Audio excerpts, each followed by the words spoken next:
Welcome to the deep dive. Today we're getting into something pretty fundamental, really, how we handle life when it throws curveballs. Yeah, how we bounce back from setbacks. Exactly. And we've pulled together, well, quite a mix of perspectives. We've got practical guides, some really personal stories people shared online, even research papers. It's a real deep dive. We're looking at places like Very Well Mind, Forbes, Yeah. fascinating Reddit thread, Oh, yeah, that thread was something else. definitely. Plus a blog on failure, actual academic research, Wikipedia for the basics, Psychology Today, BetterUp. Quite the list. So the goal here is, to sift through all of that and pull out the really useful stuff, the actionable insights on how we can all get a bit better at weathering storms. Making sense of it all, basically. Finding the connections. Okay, so where do we even start? I guess with the basics, resilience and mental strength. They sound similar, but maybe aren't quite the same thing. That's a great place to start. Wikipedia defines psychological resilience as, like, adapting during a crisis, staying mentally healthy, maybe even growing from the stress. Positive adaptation, they call it. Positive adaptation. Interesting. And BetterUp. Well, BetterUp talks about mental strength more as a skill, like the cognitive and emotional ability to reframe negative stuff, to push back against things that might shake your confidence. Okay, so resilience is maybe the outcome. Like you were resilient. And mental strength is the engine, the thing doing the work. I think that's a really good way to put it, yeah. Resilience is maybe seeing the car handle the rough road, and mental strength is the strong engine, the good suspension making it possible.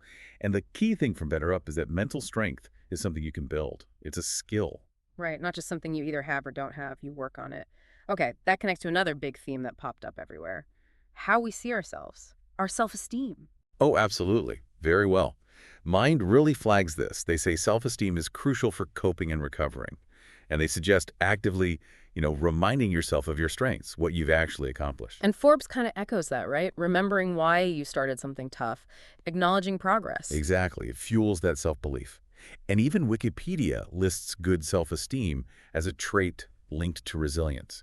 It seems pretty foundational, doesn't it? Yeah, it really does. Like an anchor point when things get rough externally. It's your internal bedrock. Yeah. And what's cool is how the sources suggest practical ways to build it, not just wishful thinking, but like maybe keeping a list. A journal of wins, big or small. Concrete examples you can look back on. Precisely. So when you hit a wall, you have actual evidence that you've overcome things before, grounding that belief in reality. Okay, grounding it. I like that. But it's clearly not all internal, is it? Because social support, that came up constantly. Massively. Very well. Mind calls a strong social network a protective factor.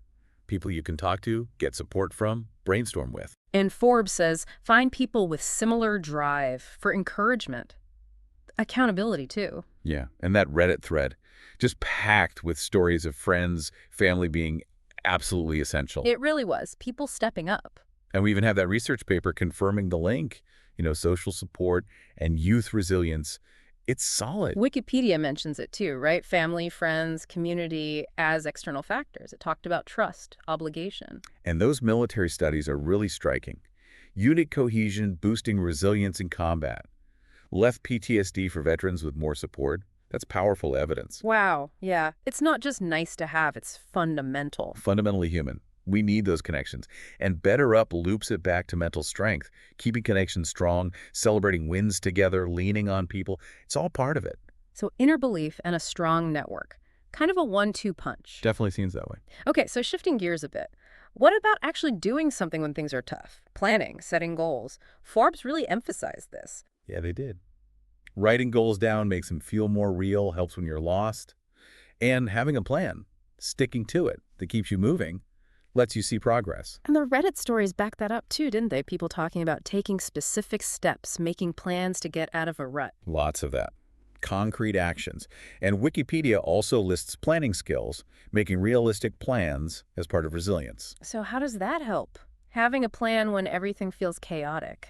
Well, I think it brings back a sense of control, doesn't it? When things feel overwhelming, defining a goal, outlining steps, even tiny steps, it gives you something to focus on, a direction. You regain some agency. Agency, right. It makes the huge, scary problem feel manageable, like Wikipedia mentioned. Exactly. You break it down. Less daunting, more doable. Okay, that makes sense. But plans would always work out. Failure happens. And psychology today had a really interesting take on Oh this. yeah, that failure teaches us better than success, and the lessons stick more. Right. And they had those three questions. What assumption was wrong? What's true instead? What do I do now? Such a practical framework for learning, isn't it? Moves you past just feeling bad. And Forbes mentioned looking back at why motivation dipped, understanding the shift. Mm-hmm. And that I failed blog post was great too. Normalizing failure, seeing it as pushing boundaries a step towards success, with examples of famous people who stumbled hard. Those examples are always good reminders. And again, Reddit was full of people reflecting on what they learned from tough times. So much learning from lived experience there. So how do we actually make that shift? To see failure as data, as fuel, not just a dead end. I think it starts with that reframing we talked about earlier, consciously analyzing, like with those Psychology Today questions, and normalizing it, realizing it's part of the process, especially if you're trying ambitious things. It's not a reflection of your worth. It's an event you can learn from. It's a core part of mental strength, really. Viewing mistakes as data points. I like that. Which brings us neatly to mindset again. Forbes mentioned reconnecting with your why. Yeah, reminding yourself of your original motivation. And BetterUp basically defined mental strength as that ability to reframe negative thoughts, difficult situations. Right, like seeing a presentation mistake, not as disaster, but as, okay, what can I improve next time? They even had that slightly odd-sounding tip. Imagine the worst-case scenario. Yeah, it sounds counterintuitive, but thinking it through can actually make it less scary. You realize you could probably handle it, maybe even plan for it. It reduces the fear's power. Okay. And Wikipedia touched on this too, didn't it? Appraising events as comprehensible, manageable, meaningful, and CBT techniques for changing negative self-talk. Exactly. Cognitive behavioral therapy tools are all about identifying those negative thought loops and actively challenging and changing them.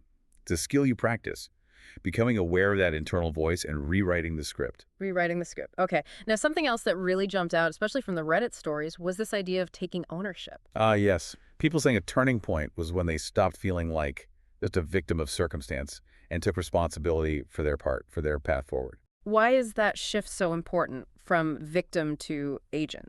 Well, it ties back to control and agency, I think. If you feel like things are just happening to you, you feel powerless. But if you own your situation, your responses, suddenly you have choices. You can identify actions you can take. You're back in the driver's seat. Right. Moving from passive to active. Okay.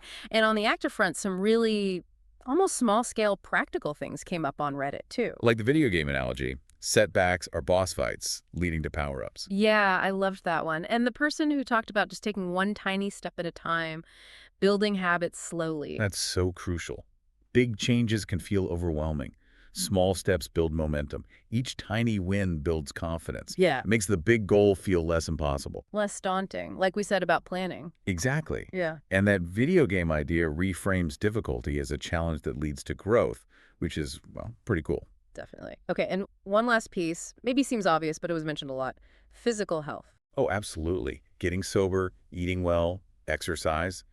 People on Reddit frequently link those to their transformations after hard times. How tight is that connection? Physical and mental resilience. Incredibly tight. It's holistic. Taking care of your body builds a stronger foundation for your mind. Exercise boosts mood. Good food fuels your brain for coping with stress. Dealing with substance issues removes a major hurdle. It's all interconnected. You're creating a better internal environment to handle external stress. So it really is a whole system. Mind, body, connections, actions. It really seems to be. We've covered a lot. Understanding resilience and mental strength, the power of self-belief, social networks, planning, learning from failure, mindset shifts, ownership, small steps, physical health. It's a comprehensive toolkit. It is. And what's striking is how these different sources, research, advice, real stories, all kind of point to similar things. Yeah, there's a real convergence there. Yeah. It suggests building resilience isn't one thing, but this combination of inner work, outer support, and proactive strategies. Absolutely. So thinking about all this, Yeah. all these strategies, these perspectives, here's something to maybe chew on. What's one small but significant shift you could make starting today, maybe in how you think or what you do, to start strengthening that resilience muscle for whatever might come next? That's a really powerful question to sit with. We really hope this deep dive has given you some valuable perspectives, maybe some actionable ideas from all these sources we looked at. Yeah, hopefully some useful takeaways. And just remember, building resilience, it's definitely a journey, right? It's ongoing. But recognizing the power you have in your mindset, in your connections, and learning from bumps in the road, that's huge. Crucial steps. So we encourage you to maybe think back on some of this, see how it fits with your own life, your own experiences. If anything really clicked or sparked more questions, we'd love to hear about it, hypothetically speaking, of course. For sure. This is really just scratching the surface and, yeah, your own path to resilience Yeah. that's unique and always evolving.